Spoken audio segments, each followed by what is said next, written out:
আর আপনাকে আমি পুরুষ হিসাবে বলছি, 5টা জিম্মেদারি পালন করবেন।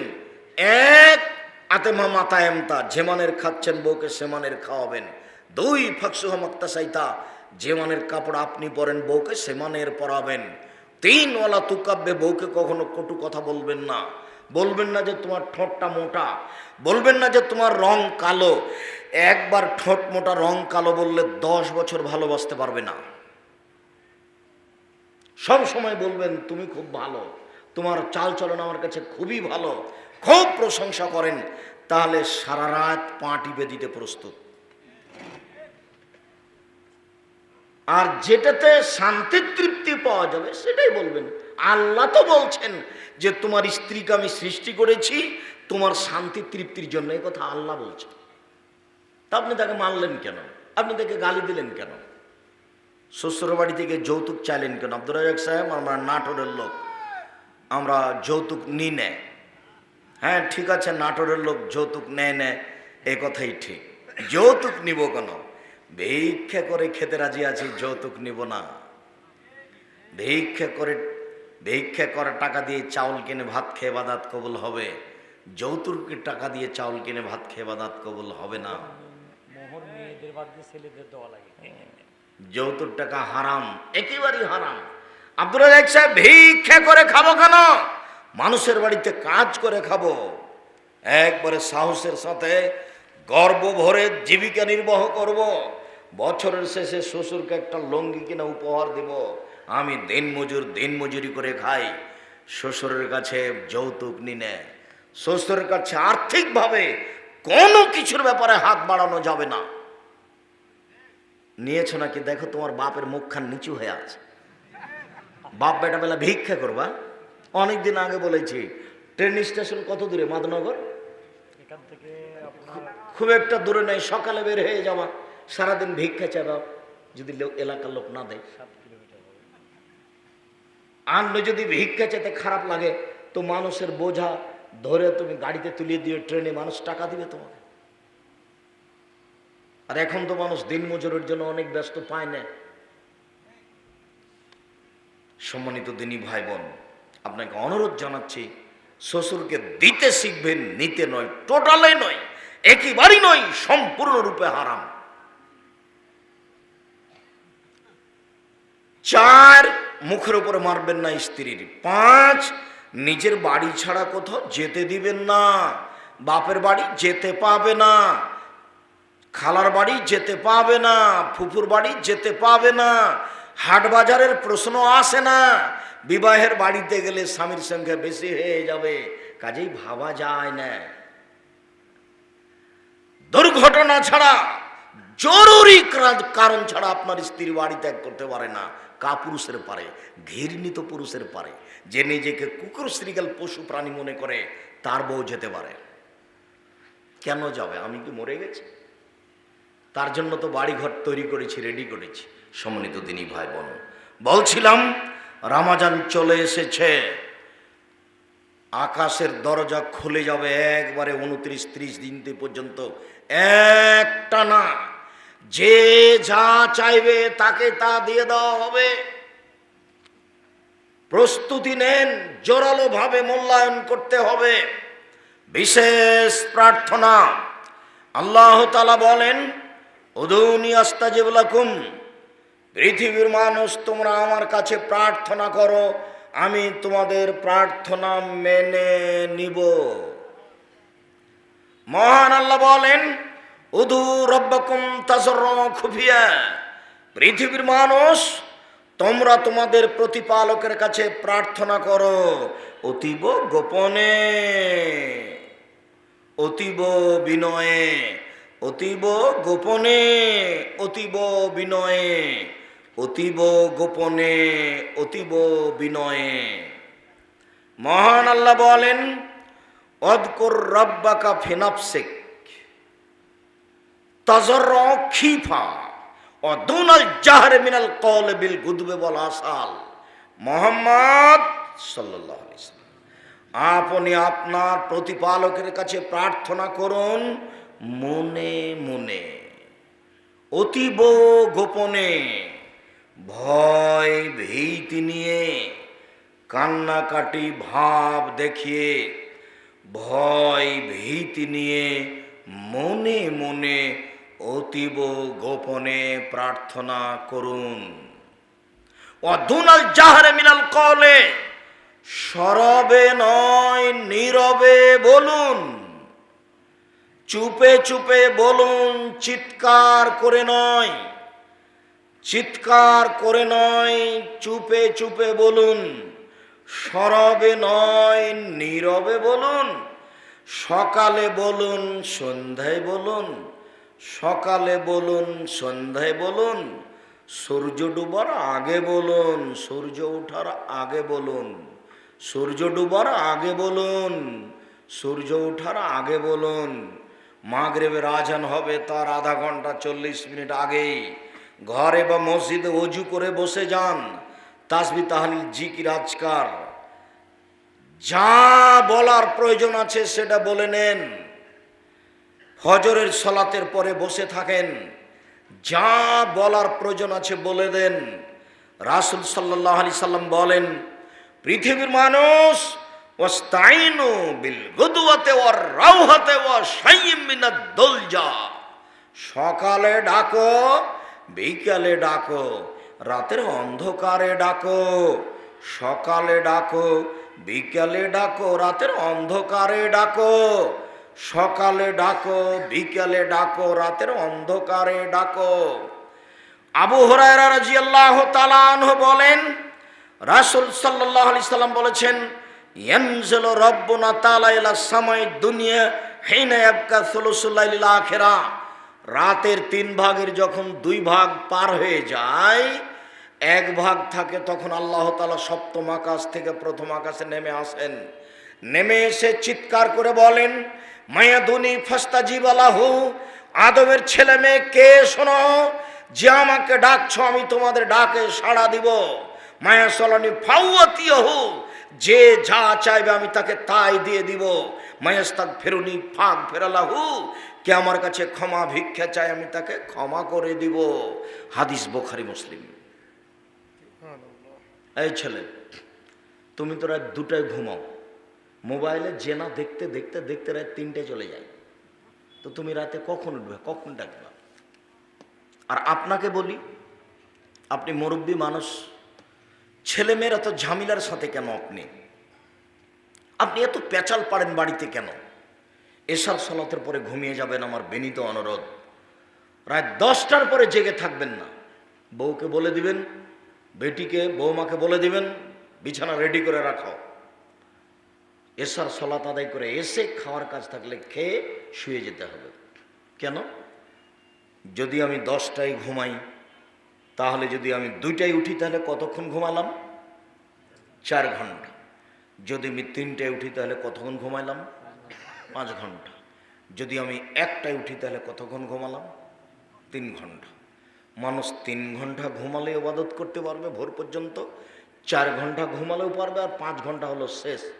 5 ঘন্টার বেশি ঘুমাতে হবে না, এটা অনেক বেশি হয়ে গেছে। এখন আপনি 3 ভাগের 2 ভাগ, 3 ভাগের 2 ভাগ পার হয়ে যাওয়ার পরে আল্লাহকে আপনি ডাকতে শিখুন। আজ থেকে আপনি অনুরোধ রক্ষা করুন। সম্মানিত দিনী ভাই বোন, আপনাকে অনুরোধ জানাচ্ছি, উপস্থিত বৈঠকের মুসলিম বোন, আপনাকে অনুরোধ জানাচ্ছি, বুক ভরা আশা নিয়ে এসেছেন, আব্দুর রাজ্জাক সাহেবের বক্তব্য শুনব। আমার অনুরোধ রক্ষা করুন। এশার সালাতের পরে কথা বলা হবে না, ঘুমিয়ে যেতে হবে। রাতকে মূল্যায়ন করতেই হবে যে কোনো মূল্যে। রাতে আল্লাহকে কিছু বলতেই হবে যে কোনো মূল্যে। উবাদা ইবনে সামিত রাদিয়াল্লাহু তাআলা আনহু বলেন, রাসূল সাল্লাল্লাহু আলাইহি ওয়াসাল্লাম বলেছেন, মান তাআরা মিনাল লাইলে, কে যদি শেষ রাতে উঠে তারপরে মুখে বলে, লা ইলাহা ইল্লাল্লাহু ওয়াহদাহু লা শারীকা লাহু লাহুল মুলকু ওয়া লাহুল হামদু ওয়া হুয়া আলা কুল্লি শাইইন কাদির, আল্লাহ ছাড়া কোনো মাবুদ নেই, তার কোনো শরীক নেই, রাজত্ব তার, প্রশংসা তার, সর্বময় ক্ষমতার অধিকারী তিনি। সুবহানাল্লাহি ওয়া আলহামদুলিল্লাহি ওয়া লা ইলাহা ইল্লাল্লাহু আল্লাহু আকবার, পবিত্রতা বর্ণনা করি তার, প্রশংসা করি তার, তিনি ছাড়া কোনো মাবুদ নেই, তিনি সর্বশক্তিমান। লা হাওলা ওয়ালা কুওয়াতা ইল্লা বিল্লাহ। বাহ্যিকভাবে আন্তরিকভাবে নড়াচড়া করার কোনো শক্তি নাই। এখন যা বলবেন সেটা কবুল হবে, যা বলবেন সেটা মেনে নাও। রাসূল সাল্লাল্লাহু আলাইহি সাল্লাম বলেন, ইন্না ফিল লাইলি লাসা, নিশ্চয় রাতে একটা সময় রয়েছে, নিশ্চয় রাতে একটা সময় রয়েছে।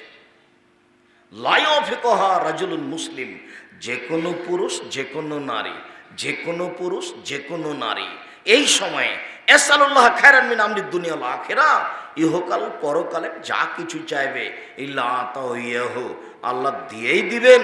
ইহকাল পরকালে যা কিছু চাইবে আল্লাহ দিয়েই দিবেন। তাহলে এটা রাত 1টার পরে হতে পারে, রাত 1টার পর থেকে না ভোর পর্যন্ত সময়ও হতে পারে। আপনাকে খুব খেয়াল করে থাকতে হবে। এই ছেলে, আপনার পাশ থেকে যেন কোনো বাচ্চা উঠতে না পারে, যার সামনে দিয়ে যাবে কথা ধরতে পারবে না। সম্মানিত দিনী ভাই বোন, বিশেষ প্রার্থনার জন্য কিছু নিয়ম পরে বলছি, আপাতত আরো কয়েকটা কথা। আনাস রাদিয়াল্লাহু তাআলা আনহু বলেন, রাসূল সাল্লাল্লাহু আলাইহি সাল্লাম বলেছেন, লা ইয়াসুলু আহাদুকুম রাব্বাহু হাজাতাহু কুল্লাহ, তোমরা সময় তোমাদের প্রতিকাল পালকের কাছে সব কিছু চাও, ছোট থেকে ছোট, বড় থেকে বড়, সব কিছু চাও। এই কথা বলার পর আল্লাহ রাসূল নিচে নামতে লাগলেন, নামতে নামতে নামতে বলছেন, হাত্তা ইয়াসআলুহু সিসানা লিজান কাতা, আরে শোনো, স্যান্ডেলের ফিতা ছিঁড়ে গেলেও চাও।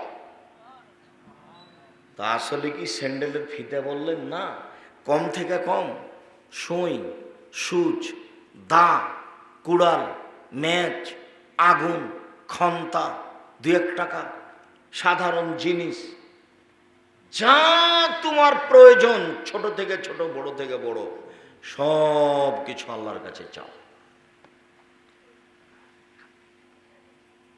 একদা আল্লাহর নবী আর আয়েশা রাদিয়াল্লাহু আনহা বসে আছেন, তো হঠাৎ করে ল্যাম্পটা নিভিয়ে গেল, ল্যাম্প জ্বলছিল।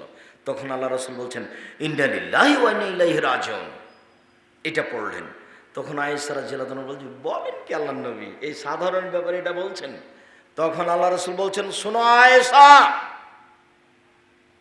ছোট থেকে ছোট কোনো কিছু যদি মোমেন পুরুষ নারীকে একটু কষ্ট দেয়, তাহলে তাকে বলতে হবে ইন্না লিল্লাহি ওয়া ইন্না ইলাইহি রাজিউন। আব্দুর রাজ্জাক সাহেব, আমরা যে শুনেছি ওটা মরা মরলে বলতে হয়, তো আজ থেকে শুনে নেন, স্যান্ডেলের ফিতা ছিঁড়ে গেলে কি বলতে হবে? ইন্না লিল্লাহি ওয়া ইন্না ইলাইহি রাজিউন। বসেছিলাম, চট করে কারেন্ট চলে গেল, কি বলতে হবে? ইন্না লিল্লাহি ওয়া ইন্না ইলাইহি রাজিউন। হাঁটছিলাম, ইটের সাথে পায়ে একটু ধাক্কা খেলো, কি বলতে হবে? ইন্না লিল্লাহি ওয়া ইন্না ইলাইহি রাজিউন। দুর্ঘটনা শুনলাম, ইন্না লিল্লাহি ওয়া ইন্না ইলাইহি রাজিউন। প্রত্যেক যেটা আপনাকে কষ্ট দিবে, খারাপ লাগলো, তার উত্তর হলো ইন্না লিল্লাহি ওয়া ইন্না ইলাইহি রাজিউন। সম্মানিত দিনী ভাই বোন, আবু হুরায়রা রাদিয়াল্লাহু তাআলা আনহু বলেন, রাসূল সাল্লাল্লাহু আলাইহি ওয়াসাল্লাম বলেছেন, লাইসা শাইউন আকরাম ইনদাল্লাহি মিনাদ দুআ, আল্লাহর কাছে প্রার্থনা কাজটা যত প্রিয়, পৃথিবীর কোনো কিছু তত প্রিয় নয়। পৃথিবীর চাওয়া কাজটা তার কাছে যত প্রিয়, পৃথিবীর কোনো কিছু তত প্রিয় নয়। রাসূল সাল্লাল্লাহু আলাইহি ওয়াসাল্লাম বলছেন, মাল্লাম ইয়াসআলিল্লাহ ইয়াগদাব আলাইহি, যে আল্লাহর কাছে চায় না, আল্লাহ তার উপরে অসন্তুষ্ট হন। আবার হাত তুলেই চাইবেন, তাহলে ফিরিয়ে দিতে লজ্জা পাই। আব্দুর রাজ্জাক সাহেব, আপনারা হাত তুলে দোয়া চলবে না, সেই জন্য কত বাহাস করলেন, আর আজকে হাত তুলে বলছেন। জি, ওটা হলো সলাতের পরে, নামাজের পরে, জানাজার পরে, সভা সমিতির পরে, ওটা তো বিদআত। হাত তুলে দোয়া করা ব্যক্তিগত ব্যাপার, যখন ইচ্ছে তখন করবেন, রাতের অন্ধকারে করবেন, 2 রাকাত সলাত আদায় করবেন। আগে একটু পরে পদ্ধতি বলছি, কাছাকাছি চলে এসেছি, একটু পরে পদ্ধতি বলছি। হাত তুলে নিজের কথাটা বলবেন, কিভাবে বলবেন তারপরে একটু পরে। আবু হুরায়রা রাদিয়াল্লাহু তাআলা আনহু বলেন, রাসূল সাল্লাল্লাহু আলাইহি ওয়াসাল্লাম, ইস্তাজাবু লিল আবদ মা ইয়াদুবি ইসমিনাল্লাহ কাতিয়াতির রাহিমিন ওয়ালাম ইস্তিজাল। 3টা কারণে দোয়া কবুল হয় না, বাকি হবে। এবার কিন্তু নিয়ম কিছু হচ্ছে, তিনটা কারণে দোয়া কবুল হয় না, বাকি হবে। এক, পাপের দোয়া করলে কবুল হবে না। আল্লাহ জেনা করছি কেউ যেন না দেখে, আল্লাহ চুরি করছি কেউ যেন না দেখে, এরকম দোয়া কবুল হবে না। দুই, আত্মীয়তা সম্পর্ক ছিন্ন করার দোয়া করলে কবুল হবে না। শ্বশুরের টাকা দিতে চেয়েছিল, দেয়নি, তখন বউকে বলছো তোর বাপের বাড়ি যেন আমাকে আর যাওয়া না লাগে, এই দোয়া কবুল হবে না, এটা আত্মীয়তা সম্পর্ক ছিন্ন করা। তিন, তাড়াহুড়া করলে দোয়া কবুল হবে না। তো সাহাবীগণ বলছেন আগের দুটা তো বুঝলাম ভালো, কিন্তু শেষের তো বুঝতে পারলাম না, তাড়াহুড়া কি জিনিস, পালিশতে জানো তাড়াহুড়া কি জিনিস। তখন আল্লাহ রাসূল বলছেন এটা বুঝতে পারলে না। একুলো ব্যক্তি বলে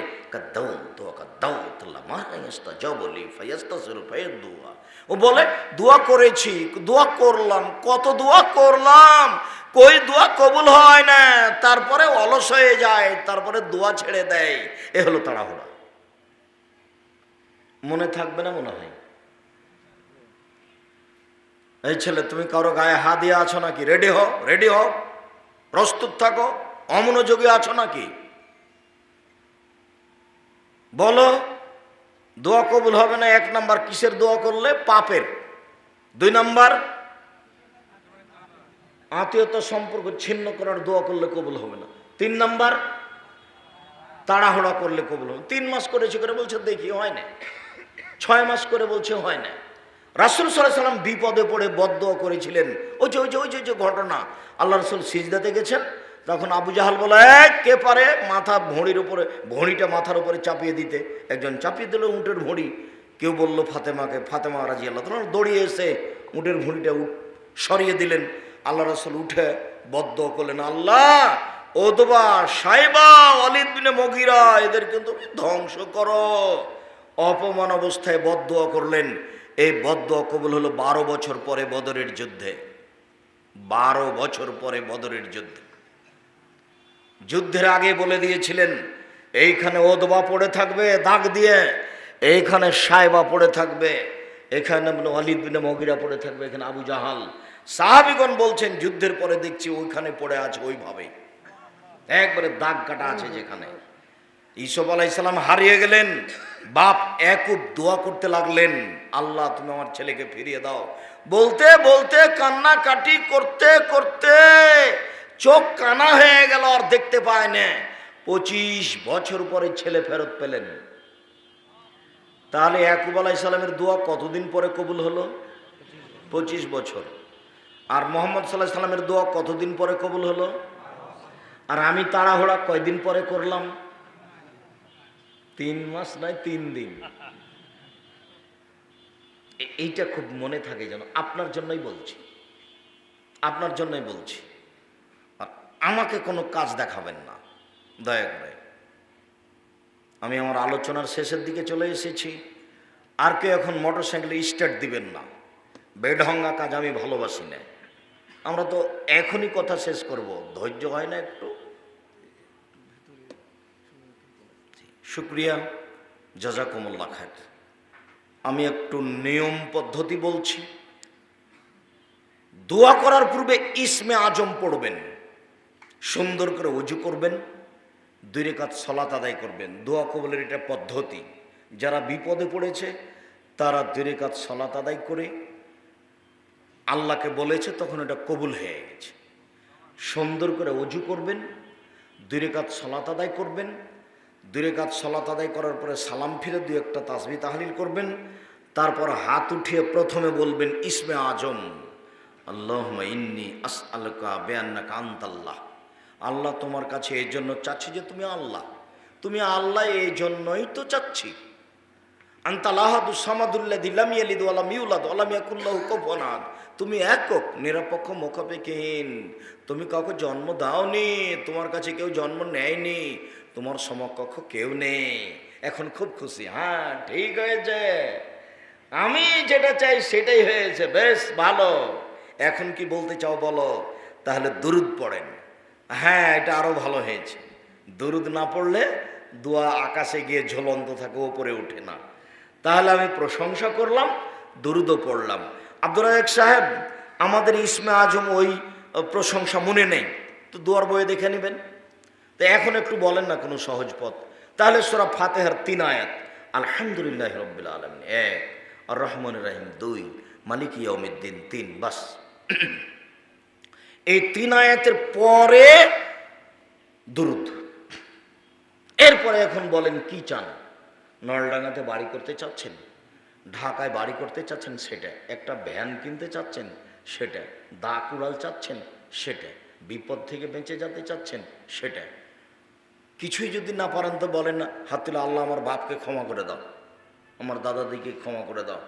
এটা বলতে হবে কান্নাকাটি ভাব নিয়ে। আল্লাহ তাআলা আমাদের নবীকে বলেন, ফাইদা ফারাগতা ফানসব ওয়া ইলা রাব্বিকা ফারকাব। মুহাম্মদ সাল্লাল্লাহু আলাইহি সাল্লাম, আপনি যখন দুনিয়াবি কাজ থেকে অবসর হবেন তখন আপনি কঠোর শ্রমে আত্মনিয়োগ করুন, আর আপনি যেটা আমাকে বলবেন সেটা বিনয়ের সাথে কান্নাকাটি করে বলুন। ওটা একাই বলতে হবে, ঘরে যেন কেউ না থাকে। আপনি কান্নাকাটি করে হাত তুলে বলতে যাচ্ছেন, কেউ ঘরে ঢুকে গেছে, তখন আপনাকে একটু কেমন কেমন লাগবে, তখন আপনার পরিবেশটা ভেঙে যাবে। যার জন্য ভিতর থেকে দরজা লাগিয়ে দিবেন।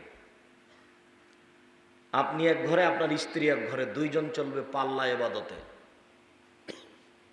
এইভাবে আর দিন কাটায়েন না। এসার পরে ঘুমিয়ে যেতে হবে, রাতকে মূল্যায়ন করতে হবে। অনুরোধ থাকলো। শুক্রিয়া, জাযাকুমুল্লাহ খায়ের। আমার ডান দিকের ভাই খুব কষ্ট পাচ্ছেন মসজিদের আদায়ের জন্য। মসজিদের লোক এলাকার লোক বানাবে মসজিদ, আর মসজিদের জন্য এত ব্যস্ত হওয়ার কি আছে এমন? আপনারা সবাই যার যতটুকু সম্ভব মসজিদের উন্নয়নের জন্য তারা ডেকেছে, আপনারা অবশ্যই 10 টাকা, 5 টাকা, 50 টাকা দিয়ে যাবেন। তারা আশা নিয়ে কাজ করেছে। আমরা আপনাদের আন্তরিকভাবে শুকরিয়া আদায় করি।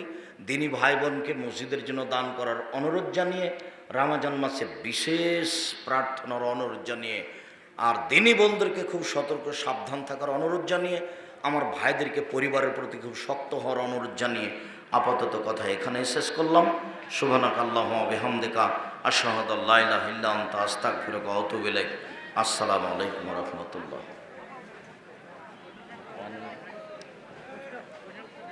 প্রশ্ন উত্তর চাইছে, কিছু প্রশ্ন উত্তর আছে নাকি? যেন আপনি মনে কষ্ট নিয়েন না, আমরা ওই আদায়ের কাজ করি না। একটু বলে দিলে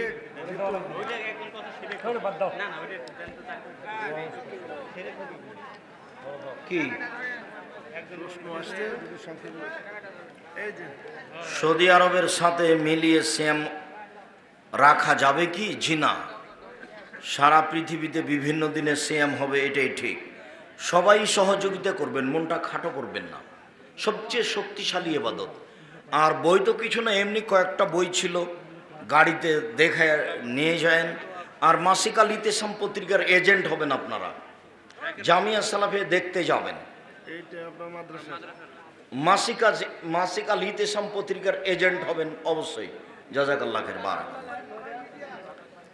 টেলিকপ দিয়ে চাঁদ দেখে সিয়াম পালন করা যাবে? যাবে। শিক্ষার্থীর কল্যাণের জন্য মারধর করা যাবে?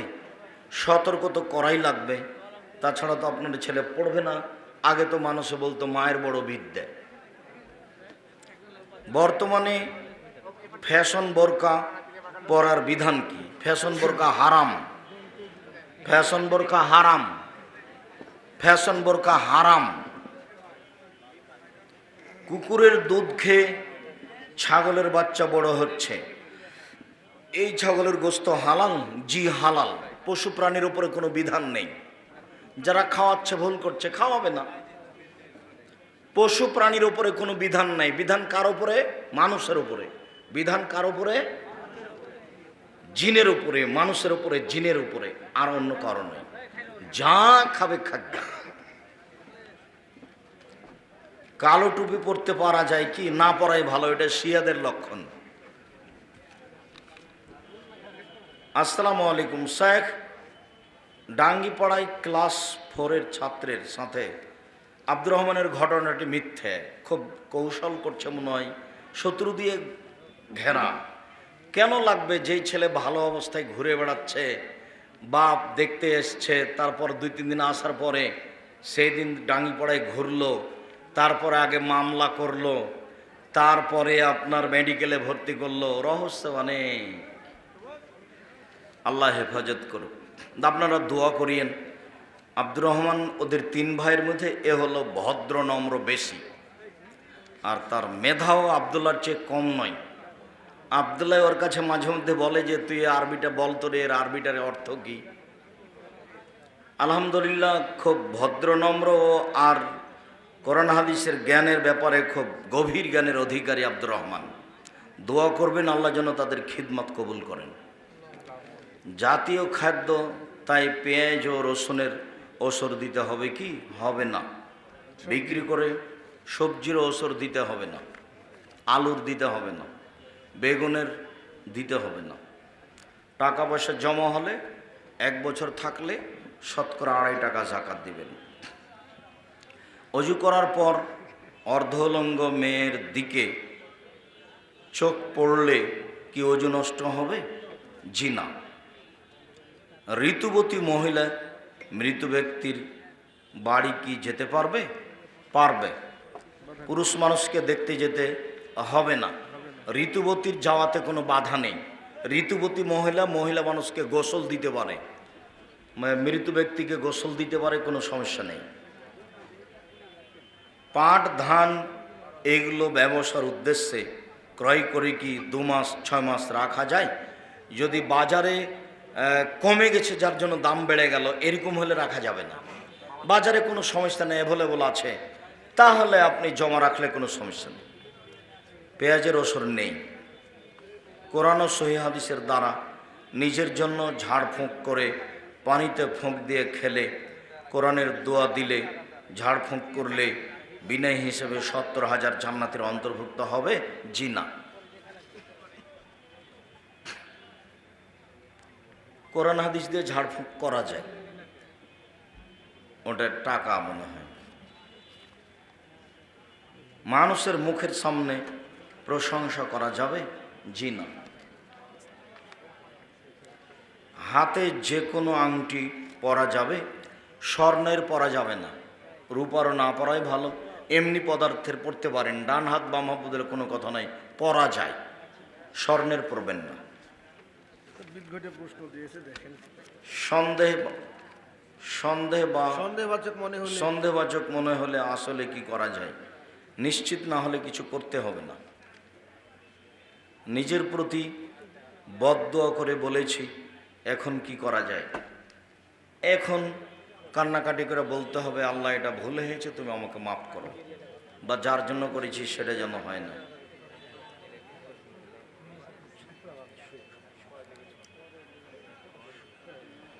এক মেয়ের বিয়ের পর 2 বছর তাদের সংসার চলে, এরপর মেয়েটার স্বামী হারিয়ে যায়। এর 5 বছর পর মেয়েটি পূর্বের স্বামীকে তালাক না দিয়েই তার আরেক ছেলেকে বিয়ে করে। এই দ্বিতীয় স্বামীর সাথে 25 বছর ধরে সংসার করছে, 3টে বাচ্চাও হয়েছে। দ্বিতীয় স্বামীর পক্ষ থেকে এই বিবাহ কি জায়েজ হবে? জায়েজ হয়নি। ওর বংশসূত্রে যারা আছে ওদেরকে এই খোলা তালাক পাঠিয়ে দিতে হতো, খোলা তালাক পাঠিয়ে দিয়ে বিবাহ করতে হতো। 5 বছর পরে স্বামী হারিয়ে গেলে ওই মেয়ে যে কোনো জায়গায় বিবাহ করতে পারে, তবে খোলা তালাকের ঘোষণা দিয়ে। শুক্রিয়া। জি, জাযাকুমুল্লাহ খায়ের। আমি আপনাদের আন্তরিকভাবে দোয়া করি, আল্লাহ আপনাদের জাযায়ে খায়ের দান করুক। আমার দিনী ভাই বোন, আপনারা কবরের উপর করে মসজিদ চলে, মসজিদ সরাতে হবে, ভেঙে সরিয়ে দিতে হবে 24 ঘন্টার মধ্যে। ছেলে মেয়ের বয়স 15-20 বছর পর আকিকা দেওয়া যাবে কি? 7 দিনের পরে আকিকা নেই, 7 দিনের আগে আকিকা নেই। একটি গরুতে 7টি কোরবানি নেই, যেমন 7 দিন পরে আকিকা নেই তেমন 7 দিনের আগে বাচ্চা মারা গেলে আকিকা হবে না। হুজুর আসসালামু আলাইকুম। 1 নম্বর প্রশ্ন, কত বছরে নামাজ ফরজ? 10 বছরে, 7 বছরে আরম্ভ। 2 নম্বর, কত বছরে রোজা ফরজ? হিসাব নেই, 12-14। আল্লাহর নাম আল মুগনি বলে ডাকলে কি ধনী হওয়া যাবে? শেখ, আল্লাহর নাম আল মুগনি বলে ডাকলে কি ধনী হওয়া যাবে, এরকম কথা আল্লাহ রসুল বলেননি। বাপ্পাইয়া দিয়ে তবে তার নামগুলি আল্লাহ ব্যবহার করতে বলেছেন, কোনো না কোনো গুণ তার ভিতরে আসতে পারে, উনি তার দোয়াতে বলবেন। আমাদের মাদ্রাসায় দান পাঠানোর পদ্ধতি হচ্ছে যে আমার যেটা নাম্বার বিকাশ নাম্বার সেটাই ব্যবহার করবেন।